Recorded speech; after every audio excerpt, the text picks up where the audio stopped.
नमस्कार दोस्तों, आपका स्वागत है रॉयल पत्रिका में और मैं हूं आपके साथ हरी।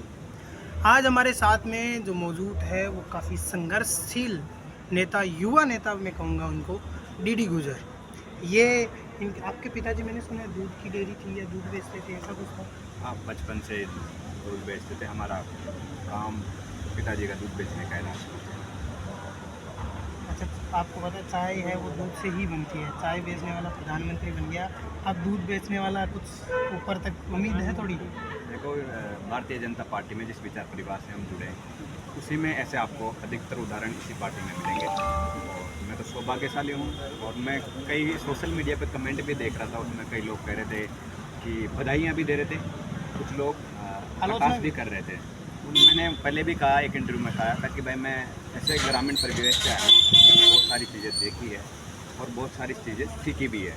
तो उसमें मेरे में बनावटी चीज़ नहीं है। और मैं तो राजनीति में ज़्यादा राजनीति, अभी जो सीनियर लोग हैं, हमारे प्रदेश अध्यक्ष जी हैं, जिन्होंने इतने वर्षों तक तपस्या करके इस संगठन में उनका लंबा अनुभव है, मदन राठौर जी का, युवा मोर्चा के जो प्रदेश अध्यक्ष हैं हमारे शंकर गौरा जी, उनका लंबा अनुभव है।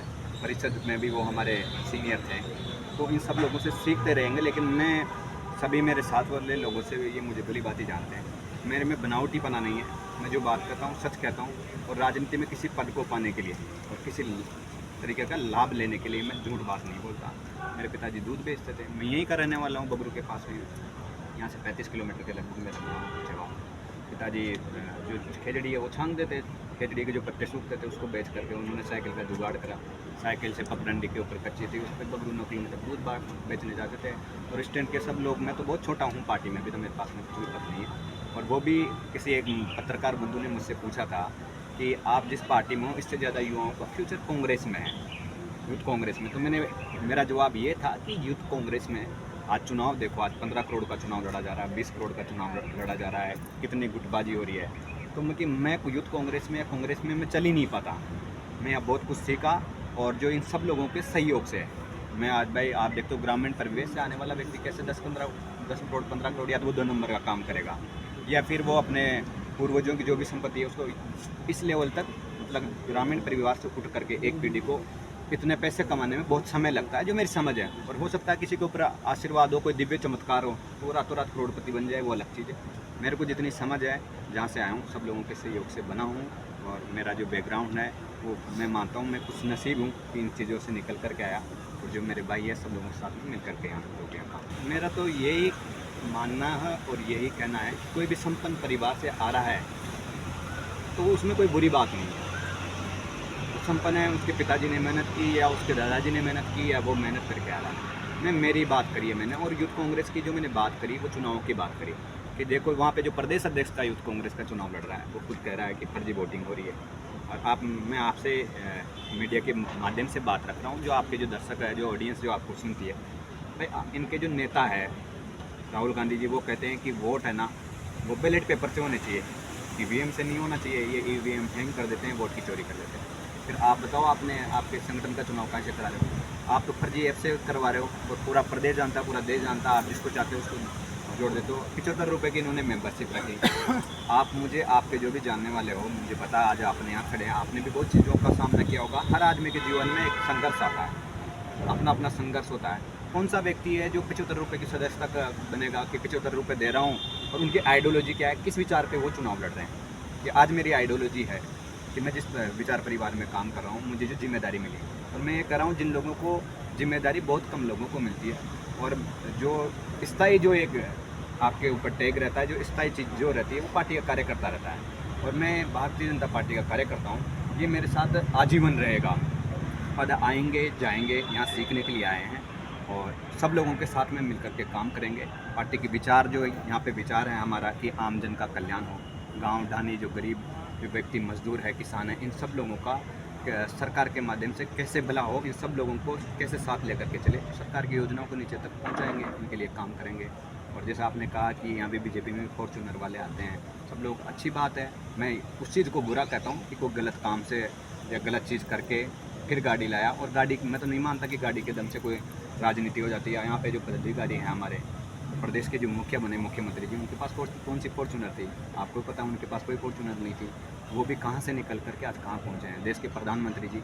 और मैं ये नहीं कह रहा कि बीजेपी में ऐसे उदाहरण होंगे, और भी अन्य कोई पार्टियाँ हैं, लेकिन मैं कह रहा हूँ कि जिस पार्टी का विचार है, विचार से व्यक्ति जुड़ता है, और जिस विचारधारा के लिए हम जुड़े हैं, जिसके लिए हमें जिम्मेदारी मिली है, ये हमारे लिए दायित्व है, और हम इस दायित्व को बखूबी निभाने का प्रयास करेंगे। फॉर्चूनर की बात की आपने कि हमारे मुख्यमंत्री के पास भी कौन सी फॉर्चूनर थी। फॉर्चूनर अरविंद केजरीवाल के पास भी नहीं थी, वैगनार थी, और उनके ऊपर इतने बड़े घोटाले का आरोप लगा कि आप कोई सोच नहीं सकता। तो आपको लगता है कि जिसके पास फॉर्चूनर नहीं होती है वो राजनीति के आने के बाद भी सक्षम रहता है, या फिर उसी तरीके से ईमानदार रहता है? देखो, मैंने स्टूडेंट लाइफ में जो विद्यार्थी परिषद से मैं जुड़ा, 2010 से मेरा जुड़ाव है, 13 में मुझे दायित्व मिला। मैं मेरी जितनी समझ है वही करूँगा मैं। अरविंद केजरीवाल जी जो वैगनार से आए और वो किस आंदोलन से निकले, जिस आंदोलन से निकल करके जो उनकी सरकार से मांग थी, वो उसी मांग को भूल गए, और उन्होंने, आपने देखा, पूरे देश ने देखा कि उन्होंने कैसा शीश महल बनाया। अच्छा, एक मैं माफ़ी चाहूँगा, बीच में रोक रहा हूँ। आपने कहा कि अरविंद केजरीवाल अपनी मांग को भूल गए। भाजपा के मैनिफेस्टो में आपको याद दिला देता हूँ, किसान कर्ज माफ़ी, सड़कें बनाने की बात हुई थी, युवाओं को रोज़गार देने की बात हुई थी, CHA को बहाल करके CHO को नौकरी देने की बात हुई थी, SI भर्ती रद्द पहले 3 महीने में करने की बात हुई थी, लेकिन अभी तक SI भर्ती रद्द होने के लिए 2.5 से 3 साल लग गए। किसानों का कर्ज माफ़ हुआ नहीं है, सड़कें अभी तक बनी नहीं है। हर तरीके से है वो भाजपा की सरकार, कांग्रेस का कहना है, युवाओं का कहना है कि फेल रही। आपको क्या लगता है कि अरविंद केजरीवाल अपना वादा ज़रूर भूल गए, लेकिन भाजपा भी अपना वादा भूल रही है? भाजपा ने किसी का कोई वादा नहीं भूले हैं, और हम लोग जो, देखो मेरे साथ भी जो भी खड़े हैं, किसान परिवार से, गांव से आते हैं लोग, और मैं इसमें कोई अतिशोक्ति नहीं है कि जो हमारे मुख्यमंत्री जी हैं, और आप सब लोग जानते थे कि हमारे राज्य के ऊपर आर्थिक भार कितना था, और कोई भी कितनी बात कर लो, मेरे जेब में, भाई मैं दुकान पे जा रहा हूँ, सामान लेने जा रहा हूँ, तो पैसा तो मुझे पे करना पड़ेगा। इस राज्य के ऊपर आर्थिक भार जो था, उसके आर्थिक स्थिति को भी सुधारा है। कैसे यहाँ पर नई नई कंपनियाँ आ रही है, और आप देख रहे थे रिफाइनरी का उद्घाटन होने वाला था, वो तो दुर्भाग्यपूर्ण आग लगी उसमें। नहीं, राजस्थान को कितनी बड़ी सौगात मिलने वाली थी माननीय प्रधानमंत्री जी द्वारा। और आने वाले समय में जो आप किसानों की बात कर रहे हो, किसान निधि, किसानों के लिए सबसे पहले किसने चला? जैसे हमारे युवा मोर्चा के प्रदेश अध्यक्ष जी अभी कह रहे थे, आपको शंकर गौरा जी, पहले 6,000 देते थे नरेंद्र मोदी जी, आज से पहले किसी प्रधानमंत्री ने नहीं सोचा ऐसे। आज भजन लाल जी ने उसको 3,000 बढ़ा के 9,000 कर दिया। पहले तो हमने ऐसे भी उदाहरण सुने हैं कि हम ऊपर से बेचते हैं 1 रुपया, नीचे तक 10 पैसा भी नहीं पहुंचता।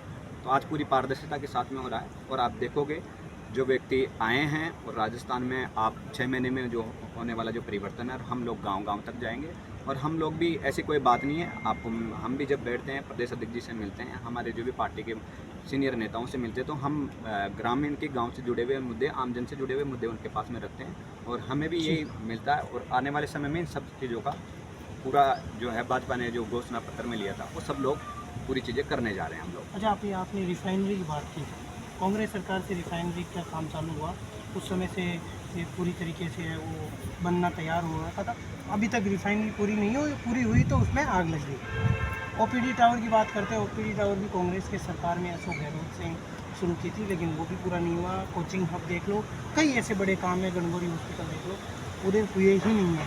तो आप ऐसे कैसे कह सकते हो कि भैया हमारे जो वादे हैं पूरे नहीं होंगे, या फिर आप ये कह रहे हो कि ये आपके काम है, काम जो पहले वाले जो काम है अभी भी वही अधूरे हैं? ऐसा देखो, आप मोदी जी जब आए, ये लोग क्या भ्रम फैलाने का, झूठ फैलाने का काम ये लोग करते हैं कांग्रेस। जी जी, आपने जो मुझसे पूछा उसी का मैं आपको जवाब देता हूँ कि यहाँ पे भजन लाल शर्मा जी आए, आधे 2.5 साल हो गए, मुझे एक भी उदाहरण बता दो कि किसी भी जो गांव का, जो ग्रामीण परिवेश से, जो शहर से जो बच्चे पढ़ रहे हैं, हरियाणा में बीजेपी ने किस मुद्दे पे सरकार में आई कि एक भी पेपर लीक हुआ नहीं, किसी भी नेता की सिफारिश से कोई नौकरी नहीं लगेगा।